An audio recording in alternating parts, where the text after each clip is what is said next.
Hello friends, welcome back. स्वागत है आप सबका एम विद आरवी परिवार पे।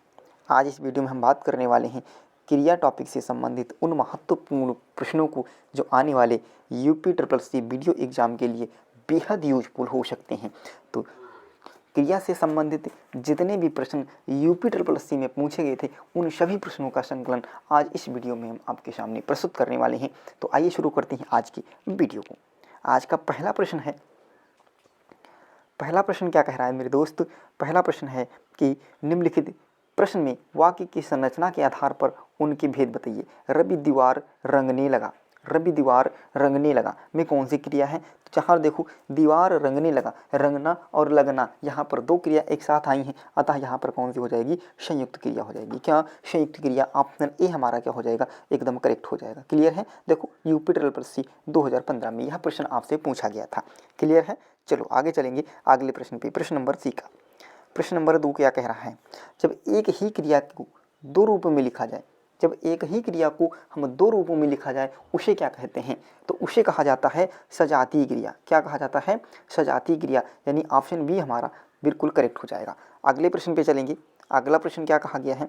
चूड़ी अच्छी थी। क्या चूड़ी अच्छी थी में कौन सी क्रिया है? चूड़ी अच्छी थी में योजक क्रिया है। क्या योजक क्रिया है? यानी सी ऑप्शन हमारा क्या हो गया? एकदम करेक्ट हो गया। चलेंगे अगले प्रश्न की ओर। अगला प्रश्न है कि मैं माली से बाग सिंचवाता हूँ। मैं माली से बाग सिंचवाता हूँ। जहाँ पर काम किसी दूसरे से करवाया जाए, जहाँ पर काम स्वयं ना करके किसी दूसरे से करवाया जाता है, वहाँ पर प्रेरणार्थक क्रिया होती है। यहाँ पर मैं क्या कर रहा हूँ? माली से बाग सिंचवाता हूँ। मैं खुद नहीं सींच रहा हूँ, माली से सिंचवाता हूँ, तो यहाँ पर प्रेरणार्थक क्रिया हो जाएगी।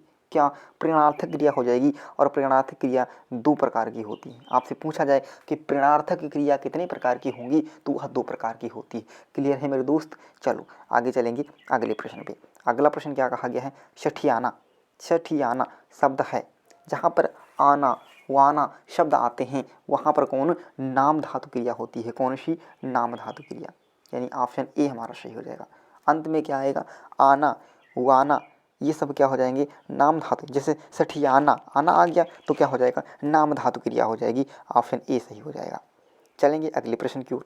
अगला प्रश्न क्या कहा गया है कि निम्नलिखित वाक्यों में से कौन सा ऐसा वाक्य है जिसकी क्रिया कर्ता के लिंग के अनुसार ठीक नहीं है? ये शब्द को जरूर ध्यान रखिएगा। नहीं है तो राम आता है, बिल्कुल सही है। घोड़ा दौड़ता है, बिल्कुल सही है। हाथी सोती है, हाथी सोती नहीं, हाथी क्या? हाथी सोता है। तो यहाँ देखोगे कर्ता के अनुसार यह क्रिया जो होगी वो बिल्कुल गलत हो जाएगी। तो यहाँ पर ऑप्शन सी हमारा क्या है? बिल्कुल करेक्ट हो जाएगा। क्लियर है? चलो आगे चलेंगे प्रश्न नंबर 7 पे। प्रश्न नंबर 7 क्या कहा गया है? प्रश्न नंबर 7 है कि निम्नलिखित क्रियाओं में से कौन सी क्रिया अनुकरणात्मक नहीं है? क्या कहा गया है? अनुकरणात्मक नहीं है। फटफड़ाना, मिमियाना, झुठलाना, हिरनाना। तो यहाँ पर सी ऑप्शन सही हो जाएगा। क्या? झुठलाना। ऑप्शन सी हमारा क्या हो जाएगा? एकदम करेक्ट हो जाएगा। चलो अगले प्रश्न पे बढ़ेंगे। प्रश्न नंबर 8। प्रश्न नंबर 8 क्या कहा गया है कि सीमा नौकरानी से बर्तन साफ करवाती है। अब बताओ, वह काम दूसरे से करवा रही है, वह काम दूसरे से करवा रही है। सीमा नौकरानी से बर्तन साफ करवा रही है, खुद नहीं कर रही है। तो जब दूसरे से काम होता है वहाँ पर कौन सी प्रेरणार्थक क्रिया हो जाती है? ऑप्शन बी जिसने भी लगाया उसका आंसर एकदम सही हो गया। उसका आंसर क्या? एकदम सही हो गया, एकदम करेक्ट हो गया। चलो अगले प्रश्न की ओर बढ़ेंगे। अगले प्रश्न की ओर बढ़ेंगे। अगला प्रश्न क्या कहा गया? अगला प्रश्न कहा गया है कि गीता फूल तोड़ती है। तो गीता क्या तोड़ती है? आपने आंसर दिया फूल। जहाँ पर आपका आंसर मिल जाता है वहाँ पर क्या? सकारात्मक क्रिया हो जाती है। क्या? सकारात्मक क्रिया हो जाती है। कर्म के आधार पर दो क्रिया के दो भाग होंगे, सकारात्मक और अकर्मक। सकारात्मक में क्या होगा? कर्म होगा, और अकर्मक के कर्म रहित होगा। क्लियर है? अकर्मक में कर्म रहित होगा, सकारात्मक में कर्म सहित होगा। तो यहाँ पर देखोगे पहचान कैसे करेंगे कि यह क्रिया सकारात्मक है कि अकर्मक है? तो यहाँ पर देखो क्या कहा गया है? गीता फूल तोड़ती है। आप प्रश्न करो गीता क्या तोड़ती है? यदि आपको आंसर मिल जाए तो सकर्मक, आंसर ना मिले तो अकर्मक। तो गीता फूल तोड़ती है, गीता क्या तोड़ती है? उत्तर मिल गया फूल, उत्तर मिल गया फूल तोड़ती है। उत्तर मिला तो यहाँ पर हम डी ऑप्शन लगा देंगे, यानी सकर्मक क्रिया। क्लियर है? चलो आगे बताओ। अकर्मक का अर्थ होता है, अकर्मक का अर्थ क्या होगा? अकर्मक का अर्थ होगा कर्म रहित। देखो 2015 में प्रश्न भी पूछ लिया गया था। अकर्मक का अर्थ क्या होगा? कर्मवान नहीं, कर्म रहित। क्या? कर्म से रहित, मतलब उसमें कर्म नहीं होगा, कर्मशील नहीं और कर्म सहित नहीं। क्लियर है? जब कर्म सहित होगा तो वहाँ पर कौन सी सकर्मक क्रिया कर दोगे आप, कौन सी सकर्मक क्रिया हो जाएगी, कब? जब वो कर्म सहित होगा। क्लियर है? चलो आगे चलेंगे अगले प्रश्न पे। प्रश्न नंबर 11। प्रश्न नंबर 11 क्या है कि वह हंस रही है। आंसर करो, वह हंस रही है। तो आंसर क्या आया? वह क्या कर रही है? क्या प्रश्न करोगे? क्या हंस रही है? वह हंस रही है। क्या हंस रही है? आपका कोई भी उत्तर नहीं आया है। तो यहाँ पर कौन सी है? आकर्मक क्रिया है। लेकिन यहाँ पूछा क्या गया है? वह हंस रही। इस वाक्य में सहायक क्रिया क्या हो जाएगी? तो सहायक क्रिया क्या हो जाएगी? रही है। ऑप्शन हमारा सी सही हो जाएगा। क्लियर है? चलो अगले प्रश्न की ओर बढ़ेंगे। अगला प्रश्न है कि बच्चा अखबार पढ़ रहा है। यह किस प्रकार की क्रिया है? तो बच्चा क्या पढ़ रहा है? तो आपको हो गया अखबार। आंसर मिला, आंसर मिला तो लगा दो सी। आंसर मिला, ऑप्शन सी करेक्ट हो जाएगा। चलो अगले प्रश्न की ओर बढ़ो। अगला प्रश्न है कि नाम धातु कहलाती है संज्ञा विशेषण से बनने वाली क्रिया, सहायक क्रिया से बनने वाली, धातु से बनने वाली, इनमें से कोई नहीं। तो धातु से बनने वाली भी नहीं होगी, सहायक से भी नहीं होगी, इनमें से कोई भी नहीं होगी, यानी ऑप्शन ए हमारा करेक्ट हो जाएगा। क्या? नाम धातु कहलाती हैं संज्ञा या विशेषण से बनने वाली क्रिया को।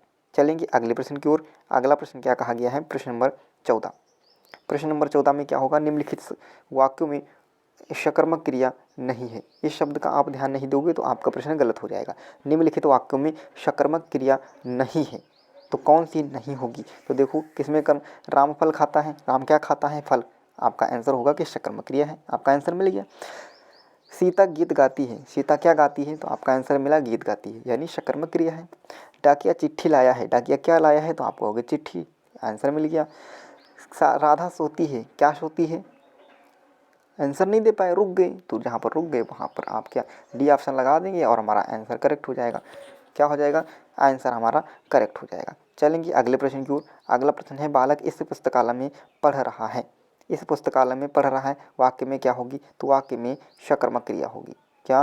वाक्य में सकर्मक क्रिया होगी। ऑप्शन सी सही हो जाएगा। यूपी ट्रिपल सी 2016 में प्रश्न को पूछा गया था। चलेंगे अगले प्रश्न की ओर। अगला प्रश्न कह रहा है कि मीरा जोर से हंसी। जोर से हंसी, इस वाक्य में क्रिया की समुचित। तो मीरा जब जोर से, देखो हंसना रोना, ठीक है, हंसना रोना और ये उठना, ये सब सकर्मक क्रिया के अंतर्गत आते हैं। तो यहाँ आकर्मक क्रिया के अंतर्गत आएंगे। तो यहाँ पर हंसना आ गया। हंसना दे करके आपने क्या कहा? D, option D. मीरा जोर से हंसी। मीरा क्या हंसी? आपका आंसर नहीं निकलेगा। मीरा क्या हंसी? नहीं निकलेगा, यानी ऑप्शन डी हमारा जो हो जाएगा एकदम करेक्ट हो जाएगा। चलेंगे अगले प्रश्न की ओर। अगला प्रश्न क्या कहा गया है कि निम्नलिखित वाक्यों में से किसमें प्रेरणार्थक क्रिया का प्रयोग नहीं हुआ है। आप इन चीज़ों का जरूर ध्यान रखिएगा। मैंने कहा निम्नलिखित वाक्यों में से प्रेरणार्थक क्रिया, इतना आप देखे और आपने आंसर देखा, पिता उसे पढ़ाते हैं, आंसर मार के चले जाएगा, गलत हो जाएगा। आपको कहना है कि नहीं पढ़ाते। प्रेरणार्थक क्रिया मैंने बताया था 2 प्रकार की होती है। एक प्रेरणार्थक क्रिया जो कोई इंसान काम दूसरे से करवाता है, खुद नहीं करेगा, वहाँ पर भी प्रेरणार्थक क्रिया होती है। और एक पे प्रेरणार्थक क्रिया जिसमें वो खुद काम करेगा और दूसरे से भी करवाएगा, वहाँ पर मतलब उस काम में खुद भी शामिल होगा, वहाँ पर भी प्रेरणार्थक क्रिया होती है। तो देखो पिता उसे पढ़ाते हैं, तो जब वो पढ़ाते हैं तो उस काम में खुद भी जुड़े हैं, उस काम में खुद भी जुड़े हैं, क्योंकि पिता उसे पढ़ाते हैं, तो पढ़ाते समय वो भी उनके साथ में होंगे। तो यहाँ भी क्या हो जाएगा? प्रेरणार्थक क्रिया। वे अध्यापक से पढ़वाते हैं।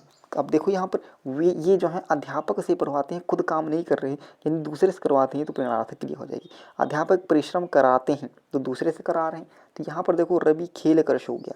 क्या? रवि पहले खेला और फिर सो गया, यानी कौन सी हो जाएगी? पूर्वकालिक क्रिया। कौन सी हो जाएगी? पूर्वकालिक क्रिया। जहाँ पर कर शब्द आ जाता है वहाँ पर 80% क्या? 80% पूर्वकालिक क्रिया होती है। देखो यहाँ पर कहा गया खेल कर, और ये कर शब्द आने पर 80% पूर्वकालिक क्रिया के अंतर्गत आता है। तो यहाँ पर ऑप्शन बी आपका एकदम करेक्ट हो जाएगा। चलेंगे अगले प्रश्न की ओर। अगला प्रश्न ही देखो पूछ लिया गया कि प्रेरणार्थक क्रिया के कितने कर्ता होंगे। तो मैंने बताया था आपको कितने होंगे? 2 होंगे। कितने होंगे? 2 होंगे। चलो आगे चलें। अगला प्रश्न है रामचित्र देखकर हंसने लगा। अब ये वाला प्रश्न आप हंस करके यहाँ पर आक्रामक क्रिया मत लगा दीजिएगा मेरे दोस्त, वरना आपका गलत हो जाएगा। इस ऑप्शन में तो आक्रामक क्रिया है भी नहीं, इसमें तो आक्रामक क्रिया है भी नहीं। उसने कहा वह चित्र देख कर, ये नहीं कहा कि वह हंसने लगा। वह हंसने लगा होता तो आक्रामक क्रिया, वह चित्र को देख कर, यानी कर शब्द आ गया है। क्या आ गया, कर्व शब्द आपको मिला। और जब कर्व शब्द मिलता है तो क्या हो जाती है, पूर्वकालिक क्रिया हो जाती है, यानी ऑप्शन डी हमारा क्या हो जाएगा, एकदम करेक्ट हो जाएगा। यह प्रश्न इंपॉर्टेंट है आपके लिए, यह प्रश्न भी आपके लिए इंपॉर्टेंट है। चलो अगले प्रश्न की ओर बताएं। अगला प्रश्न क्या कहा गया है, अगला प्रश्न है कि जिस क्रिया से यह पता चले कि कर्ता स्वयं कार्य को न करके किसी अन्य को उस कार्य को कराने की प्रेरणा देता है, उसे हम क्या कहते हैं, तो वो तो पता हो गया आपको, क्या कहोगे, प्रेरणार्थक क्रिया होती है। जिसमें आप काम खुद ना करो, दूसरे को प्रेरणा दो, भैया ये काम करो बहुत अच्छा है। आप खुद नहीं पढ़ेंगे, दूसरे को बताएंगे कि भैया पढ़ लो बहुत अच्छी बात है, तो ये क्या कर रहे हो आप, दूसरे से पढ़वाते हैं, दूसरे से पढ़ो, खुद नहीं करेंगे, दूसरे से पढ़वाते हैं। जैसे आप करते हो तो आप क्या कर रहे हो, प्रेरणार्थक क्रिया का काम करते हो, प्रेरणा दे रहे हो दूसरे को, यानी ऑप्शन हमारा क्या, बी सही हो जाएगा। चलेंगे अगले प्रश्न की ओर। अगला प्रश्न क्या कहा गया है कि सकर्मक क्रिया का चयन कीजिए। सकर्मक क्रिया ऑप्शन डी, सकर्मक क्रिया ऑप्शन डी, लिखना, क्या लिखना, पत्र लिखना, ऑप्शन डी। क्लियर है। चलो आगे देखो, धातु के भेद होते हैं। देखो प्रश्न पूछा गया यूपी ट्रिपल एससी 2015 में पूछा गया है कि धातु के भेद होते हैं, कितने होंगे, तो आप कहोगे धातु के 2 भेद होते हैं। कौन कौन से, मूल धातु और यौगिक धातु, मूल धातु और यौगिक धातु 2 होंगी। आप तो कैसा लगा आज का सेशन, कमेंट बॉक्स में जरूर बताइएगा। यदि आप चैनल पर नए हो तो चैनल को जरूर सब्सक्राइब कर लीजिएगा। और यदि आपको प्रश्न अच्छे लगे, हमारा वीडियो अच्छा लगा, तो एक लाइक तो बनता है, एक लाइक तो बनता है, तो एक लाइक ज़रूर करिएगा। मिलेंगे कल अगले वीडियो में, तब तक के लिए धन्यवाद, जय हिंद।